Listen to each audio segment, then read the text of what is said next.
नमस्कार मित्रांनो, आपल्या सर्वांचं पुन्हा एकदा सत्तेच्या गोंधळ चॅनलवरती स्वागत आहे। तर काय आहे आजचा स्पेशल रिपोर्ट जाणून घेऊया। तरी आपण चॅनलवरती नवीन असाल तर चॅनलला सबस्क्राइब करा आणि बेल आयकॉनचं बटन प्रेस करायला विसरू नका। शिखर बँक घोटाळा प्रकरणात राज्याचे उपमुख्यमंत्री अजित पवार यांचे चिंतेत वाढ झाली आहे। अजित पवारांना शिखर बँक घोटाळ्यात दिलेले क्लीन चिटला नव्याने आव्हानही देण्यात आले आहे। तर अजित पवारांविरोधात सहकार क्षेत्रातील 7 कारखान्यांकडून मुंबई सत्र न्यायालयात निषेध याचिका सादर करण्यात आल्या। तर या याचिकेवर 25 जुलैला सुनावणी होणार। महाराष्ट्र राज्य सहकार बँकेतील शिखर बँक 25,000 कोटीच्या घोटाळ्यात मुंबई पोलिसांच्या आर्थिक गुन्हे शाखेने एप्रिलमध्ये अतिरिक्त क्लोजर रिपोर्ट दाखल केले।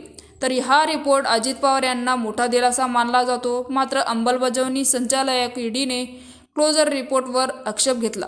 याचा गुन्ह्यातील तक्रारी ईडीचा तपास सुरू आहे। आता अजित पवार विरोधात सहकार क्षेत्रातील 7 कारखान्यांकडून मुंबई सत्र न्यायालयात निषेध याचिके सादर करण्यात आले आहेत। तर या निषेध याचिकेवर शुक्रवारी अतिरिक्त सत्र न्यायालयाधीश AU कदम यांच्याकडून प्राथमिक सुनावणी झाली। यावेळी घोटाळ्यातील पीडित लोक निश्चित याचिका दाखल करू शकतात का, असा प्रश्न न्यायाधीशांनी याचिकाकर्त्यांना विचारला। यावर आता गुणवत्तेवर युक्तिवाद ऐकून करण्यासाठी न्यायालयाने 25 जुलैला सुनावणी निश्चित केली आहे।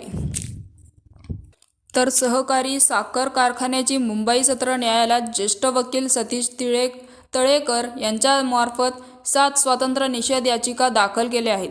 या याचिकेवर आता 25 जुलैला सुनावणी होणार आहे। तर या सुनावणीकडे आता सर्वांचं लक्ष लागून आहे।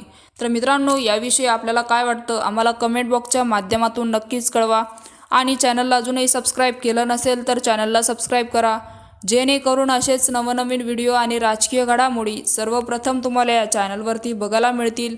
तूर्तास धन्यवाद। जय महाराष्ट्र।